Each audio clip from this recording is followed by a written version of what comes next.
My generation is addicted to their smartphones. So, I wanted to do something about it.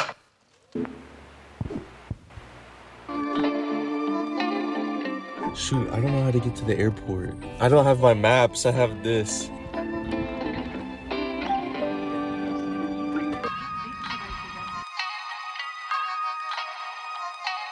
My cousin is having an engagement party 4 states from where I live. My family is also huge. Coordinating a lot of family requires communication. Okay, I don't know. So I thought, why not ditch my iPhone this trip and use a flip phone as my main device for the entire week?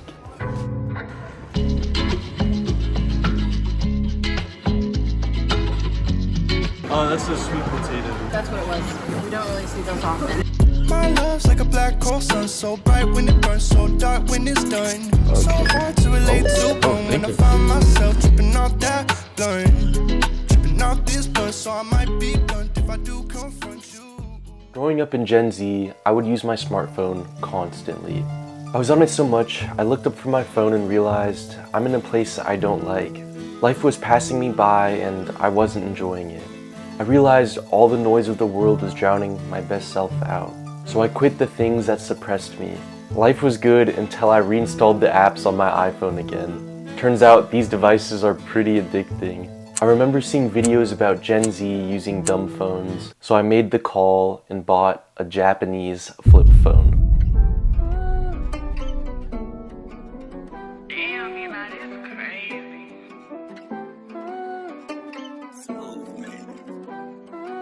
I ain't got no love for her. She ain't got no love for me. She saying it's the thug for her. Leave the house, gotta clutch my heat. I'ma pull out them doors for her. I know no love come cheap. They left my heart sore. Pray the Lord my soul to keep. I came from the bottom, I got it from under. She fuck with a boss, she can't fuck with no runner. No time to be lost, so I hit it and I dope. My mind on the night, ain't got no time to love her. I pay the cost, they gon' slide if it's trouble. I say it's loud, they pull up on the double. I know some shooters, I stay with a couple. They play with my name of the game and it's fuck. Frostbite with a young nigga neck on. Hit a bad little bitch, mini sex on. Mine on the check, got some folks I gotta check on. In my pocket started looking like a rest home. Eyes on the prize, gotta watch my tracks. I know they telling lies behind my back. I know this has love, and I know that's cap. I came up rough, can't leave my strap. Ain't got no love for her. She ain't got no love for me. She saying it's the thug for her. Leave the house, gotta clutch my heat. I'ma pull out them doors for her. I know no love come cheap. Ain't left my heart sore. Pray the Lord my soul to keep. Then I realized what I was getting myself into. I realized what smartphones actually do. To getting directions, taking photos and videos, using banking apps, and much more. This is literally my last time I'm gonna see this phone.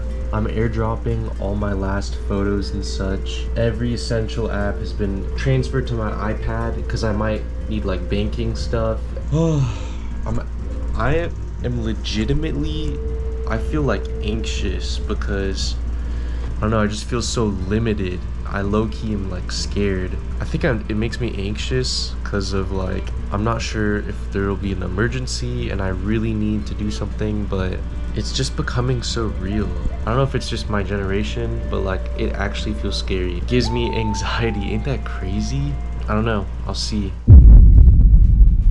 I'm going to choose this flip phone to be my main device for the entire trip. I was actually debating on returning this phone because it turns out I wasn't using it that much, but I thought why not just bring it on this trip and use it as my main device and see what happens. And now obviously there's a lot of differences between this and my traditional iPhone here. You know, the physical buttons on the keyboard, a much smaller screen size. The battery life lasts actually a bit longer than the iPhone, but probably because you're not, you know, gonna be on this thing as much. And some of the difficulties I face with my smartphone is I find myself losing track of time just having this near me. You know, maybe I'll just want to check a quick email, but then I get down a rabbit hole. An email reminds me of this app, or it reminds me, oh, I wanted to watch this video. You know, I'm eating and I'm bored. I'm just gonna go watch a video while I eat. And so it's so easy to get distracted with this device. It has just like infinite novelty. All of those things, technically being able to do the same thing on this, but it's extremely unpleasant because there is a big difference between using this and just uninstalling apps on here, because I can always reinstall the apps, and this is, you know, so much faster and so much more colorful and large and beautiful to look at, so it's gonna be more easily distractible. I'm hoping to basically cut that part of me off and just rock this thing.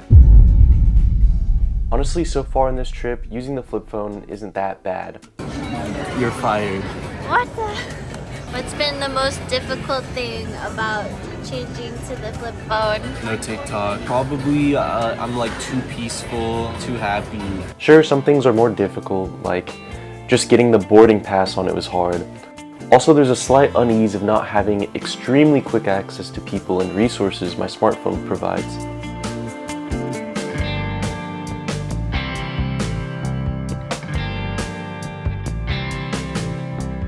There's something peaceful about not having a device constantly beg for my attention. Having no option to even view it is quite different than simply silencing my old phone or deleting social media.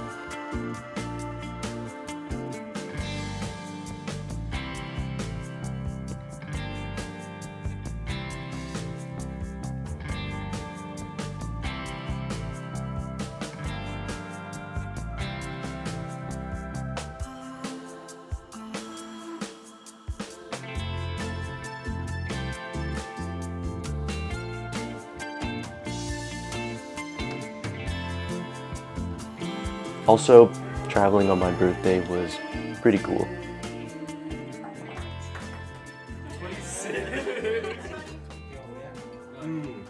That watermelon is right.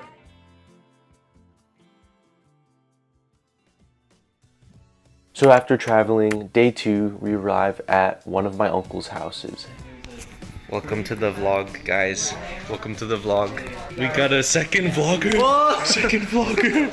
Having no smartphone on this day was not too hard actually. We wanted to play pickleball, and luckily I could just follow one of my uncles who drove to the courts instead of needing GPS.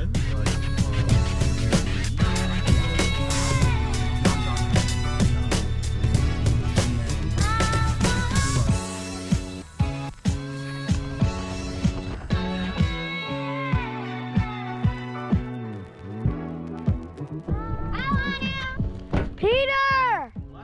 Could you ride the recorder scooter? Boy's trying to hit his mile per hour. Oh snap. Yo, a car's coming. You got it. You gotta beat it. Go, go, go, go. It didn't go off. It didn't go off. Afterwards, we drove 1.5 hours to the Airbnb. First reveal, Apple reveal. They're outside doing their shenanigans. Like 5 minutes after people appeared. That is chicken paw broth. The holy grail.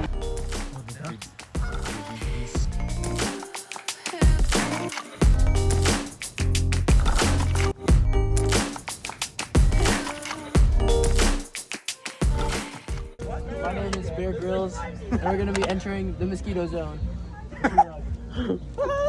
Oh my gosh. What a... Oh! I got one! You actually? No.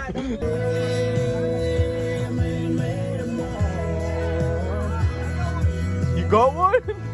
You got one? No shot. What are you gonna do with it? Put it in the fire! You're gonna throw it in there some... It's right there! It's right there!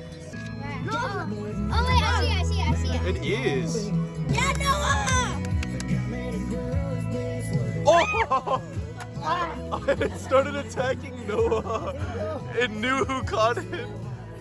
There it goes. It actually went away. You can put the ball down. You can put the ball down. Evan, you know you're getting recorded. Are you sure? Boom, baby! Calm down. He's laughing. He's laughing. Yeah. Here, right here, okay? Don't Put it die. right there. A scratch right here? Right there, baby. Hold on, dude. I forgot to record day 3, but it was just hanging out at the Airbnb. But day 4, this is where things got tough. This was the day of my cousin's engagement ceremony. And part of my family is Vietnamese, and the engagement ceremonies are huge, requiring tons of communication, errands, and locations. So bringing a flip phone only is quite impractical. So let's do it.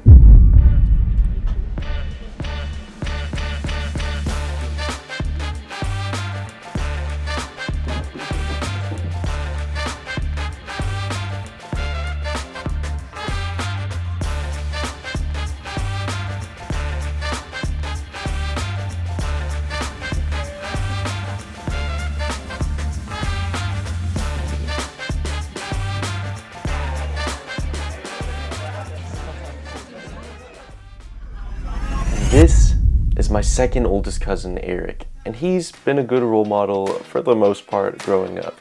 He's never been afraid to speak his mind. He's always been a hard worker. He's great with people, and he's fun to be around. His now official fiancée, Cindy, has been a great addition to the family. Quite a dub, you may say. And Cindy herself, although I don't know her deeply, from what I know, she's a caring, creative, and hardworking individual. I know Cindy and Eric's future will be bright.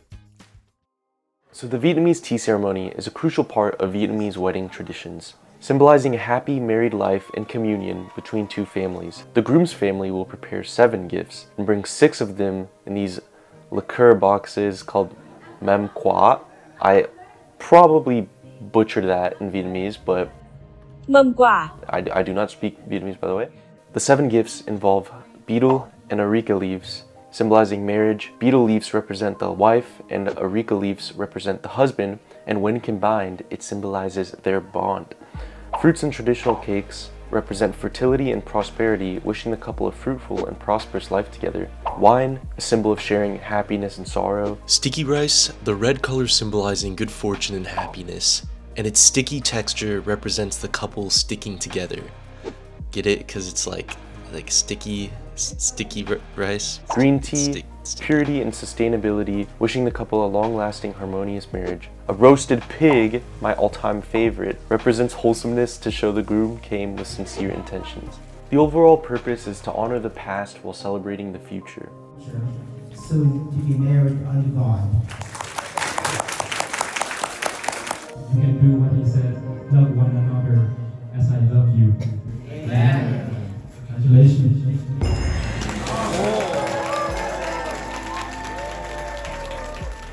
This is Cindy. Eric, welcome to family.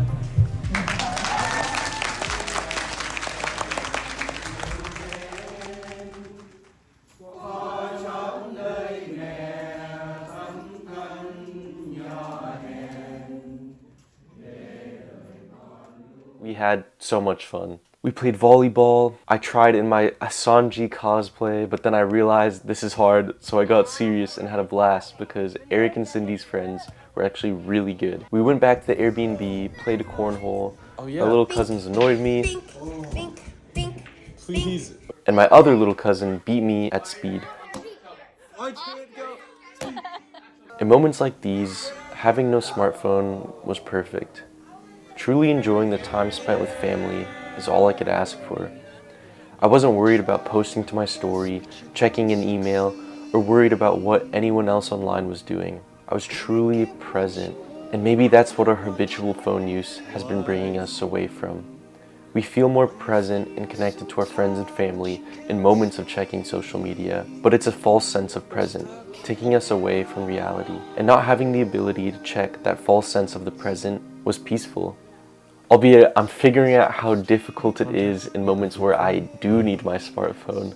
Having the directions on the phone is so necessary in the speed of which I can receive a text and open the maps and call somebody so much faster on a smartphone. And so it's possible with the flip phone, but you lose a lot of convenience. But it's moments like these that make it worth it.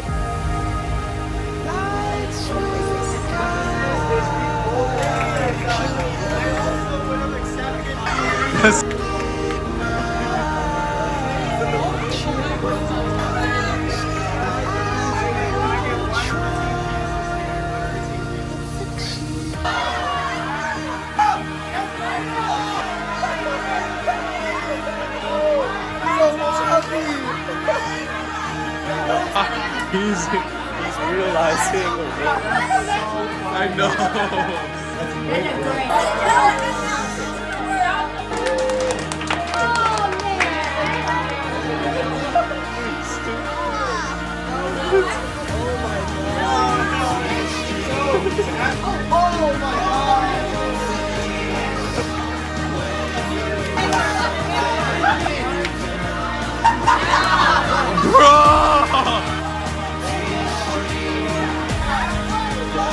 I agree with my teammates.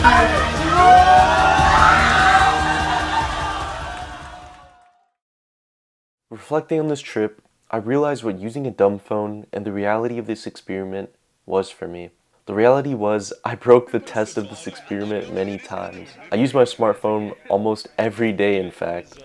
Although many days I only used it to record footage or take pictures. Some days I used maps, some days I called and texted on it because it was faster.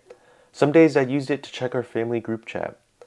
While smartphones are becoming less of phones and more of a multi-use device that happens to have a phone app on it, they seem to be quite necessary nowadays, at least for myself. I know the concept of using a dumb phone is to limit your screen time by not having the ability to open most distracting apps. But there's also many non-distracting apps that bring quality of life and apps that bring connection between friends and family. I've realized it comes down to how you use these devices. And the biggest problem with smartphones is there's so many options, it gets overwhelming. And picking up your phone turns into a gamble of which combination of apps and notifications will take me away from the present moment. So after this trip, I made it extremely hard to use my smartphone. I basically set an obscure time limit range on nearly every single app. And browsing the internet is an absolute nightmare on my phone because I have to click ignore time limit on every single individual website I visit. And I found that checking something quickly on my smartphone was so unpleasant, I would rather put down my smartphone, walk to my laptop, and search up on there instead. This brought my phone back to the basics that I truly need it for, like calling and texting and occasional internet searches. But it brings the benefits that my dumb phone offered, which was less distraction.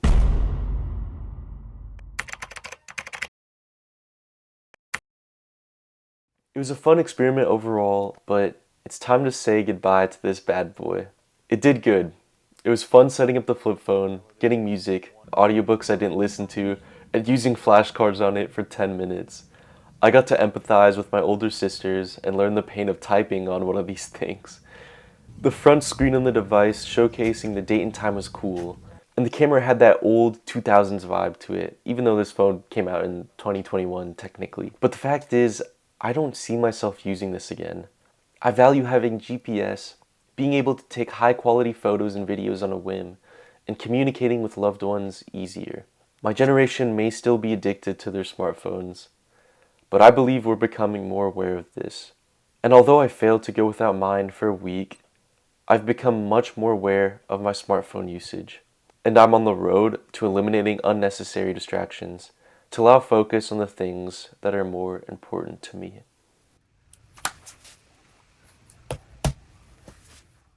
Thanks for joining me on this journey. Peace and love all. Bye.